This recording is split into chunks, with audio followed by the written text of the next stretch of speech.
वाले हैं कि और भी कोई तरीके की प्रॉपर्टी है, कोई रेजिडेंशियल प्रॉपर्टी है, कमर्शियल प्रॉपर्टी है, किसी अर्बन एरिया या शहर में भी है, चाहे वो नोएडा हो, लखनऊ हो, इलाहाबाद हो, किसी भी उत्तर प्रदेश के शहर में आप किसी भी प्रॉपर्टी की डिटेल्स भी ऑनलाइन चेक कर सकते हैं।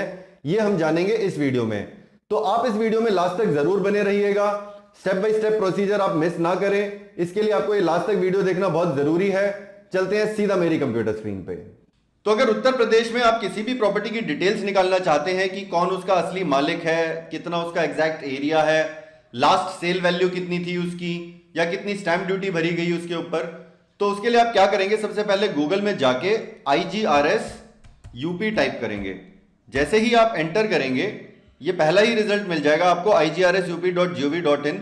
ये उत्तर प्रदेश गवर्नमेंट की रेवेन्यू डिपार्टमेंट की ऑफिशियल वेबसाइट है जहां आपको सारी प्रॉपर्टी रजिस्ट्रेशन डिटेल्स मिल जाती हैं। आप इस पे क्लिक करेंगे तो प्रॉपर्टी डिटेल्स निकालने के लिए आप ये लेफ्ट हैंड साइड में संपत्ति खोजे पे जाएंगे। जैसे ही क्लिक करेंगे तो आपके पास ये विंडो खुल के आ जाएगी। तो वो प्रॉपर्टी जिसकी भी आप जानकारी चाहते हैं, जिस भी डिस्ट्रिक्ट में है, आप वो डिस्ट्रिक्ट सेलेक्ट करेंगे। तो अभी मैं एक ग्रेटर नोएडा की प्रॉपर्टी सर्च कर लेता हूं एग्जाम्पल के लिए। तो उसके लिए मेरे को गौतम बुद्ध नगर सेलेक्ट करना होगा डिस्ट्रिक्ट, तो मैंने यहाँ पे गौतम बुद्ध नगर सेलेक्ट कर लिया। अब आपके पास दो ऑप्शंस हैं, या तो आप उसे एड्रेस अगर मालूम है उस प्रॉपर्टी का तो यहां से सर्च कर सकते हैं, अगर आपको रजिस्ट्रेशन नंबर और रजिस्ट्रेशन ईयर मालूम है तो आप इस ऑप्शन पे क्लिक करेंगे। वन बाय वन हम दोनों ऑप्शंस देख लेते हैं। तो अगर आपको पता मालूम है उसका एड्रेस जो भी है, तो मैं यहाँ पे एग्जाम्पल के तौर पे MSX होम्स टाइप कर देता हूं। अगर आपको आधा एड्रेस भी मालूम है तो भी आप टाइप कर सकते हैं, जिस भी एरिया के अंदर है, लोकेलिटी के अंदर है। तो आपको MSX होम्स के अंदर सारे के सारे जितने भी रजिस्ट्रियां हुई हैं वो सारी निकल के आ जाएंगी। तो आप यहाँ पे जाके टाइप कर सकते हैं। ये हिंदी का कीबोर्ड दिया हुआ है, यहाँ पे आपको हिंदी में टाइप करना होता है। उसके बाद आप अपनी तहसील चुन लेंगे, ये प्रॉपर्टी जहां पे भी आती है, जिस भी तहसील में आती है। तो अभी इस केस में ये सदर ग्रेटर नोएडा हो जाएगा। उसके बाद आपको अपना ये मोहल्ला या गांव चुनना है। तो अब ये जो मैंने आपसे बात की थी ये सेक्टर अल्फा 1 है, तो अभी हम सेक्टर अल्फा 1 यहाँ पे सेलेक्ट करेंगे। तो ये सेक्टर अल्फा 1 आ गया, ये मैंने चुन लिया है यहाँ पे। उसके बाद आप विवरण देखे पे क्लिक कर देंगे, तो उसके बाद आपके पास इस तरीके से रिपोर्ट निकल के आ जाएगी। ये देखिए आप सारे MSX होम्स की जितनी भी रजिस्ट्रियां हुई हैं सारी निकल के आ गई हैं यहाँ पे। अब आपको जिस भी प्रॉपर्टी की डिटेल निकालनी है आप उसकी प्रॉपर्टी की डिटेल निकाल सकते हैं। तो अभी एग्जाम्पल के तौर पर मैं ये मान लेता हूँ, ये पहली ही ले लेते हैं।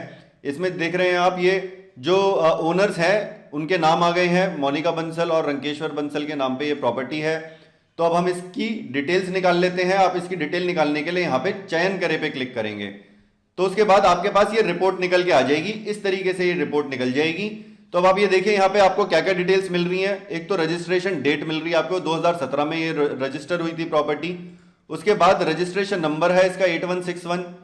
फिर आपको ये प्रॉपर्टी की पूरी डिटेल मिल जाती है, यहाँ पे पूरा फुल एड्रेस मिल गया ये यहाँ पे। और उसके बाद कितना एरिया है, 150.55 स्क्वायर मीटर का एरिया है। उसकी सेल वैल्यू कितनी थी वो मिल गई यहाँ पे, स्टैंप ड्यूटी मिल गई, एग्जैक्ट रजिस्ट्रेशन डेट मिल गई। उसके बाद फर्स्ट पार्टी की डिटेल मिल गई, जिसने सेल किया है ये फर्स्ट पार्टी हो गया। फिर सेकंड पार्टी हो गई, सेकंड पार्टी में दो लोग हैं, रंकेश्वर बंसल और मोनिका बंसल, तो ये सेकंड पार्टी हो गई जो अब उसके रियल ओनर्स हैं। तो यहां से आपको ओनरशिप की डिटेल्स मिल गई। तो इस तरीके से आपको किसी भी प्रॉपर्टी की डिटेल मिल सकती है, चाहे आप अपनी खुद की प्रॉपर्टी की डिटेल निकाल सकते हैं। आप ये अगर मान लीजिए कोई मकान किराए पे लेते हैं आप उसकी डिटेल निकाल सकते हैं, लैंड ओनर वो सही में वो लैंड ओनर है कि नहीं है। या अगर आप कोई प्रॉपर्टी खरीदना चाहते हैं आप उसकी भी डिटेल्स निकाल सकते हैं।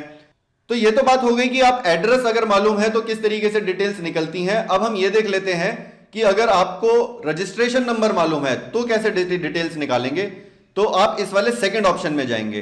तो पंजीकरण संख्या एवं वर्ष मालूम है, हम सेम एग्जांपल ही ले लेते हैं इस केस में भी। तो यहाँ पे आप सदर ग्रेटर नोएडा चुन लेंगे और पंजीकरण संख्या अभी हमने उसी एग्जांपल में देखी थी 8161 थी, तो मैं वही टाइप कर देता हूँ यहाँ पे 8161। और पंजीकरण वर्ष देखा था हमने 2017, तो अब मैं 2017 ही टाइप कर देता हूँ। ये 16 हो गया है, 17 कर देता हूँ मैं इसको, 2017। और विवरण देखे पे क्लिक कर देता हूँ। तो अब देख लेते हैं किस तरीके की रिपोर्ट निकल के आती है। इस तरीके की रिपोर्ट निकल के आ जाएगी आपकी। अब ये देखिए आपके पास सिंगल आ गई है, आपको एग्जैक्ट रजिस्ट्रेशन नंबर मालूम था तो ये रिपोर्ट निकल के आ गई है। आप वापस चयन करे पे क्लिक करेंगे तो आपके पास सेम डिटेल्स निकल के आ जाएंगी जो हमने पहले देखी थी। तो ये देखिए ये आपके पास ये वाली रिपोर्ट निकल के आ गई है। इसके अंदर सारी वही डिटेल्स हैं जो भी हमने पहले देखी थी। तो इस तरीके से आप किसी भी प्रॉपर्टी की डिटेल्स निकाल सकते हैं एड्रेस से या उसके रजिस्ट्रेशन नंबर से। मैंने कोशिश की है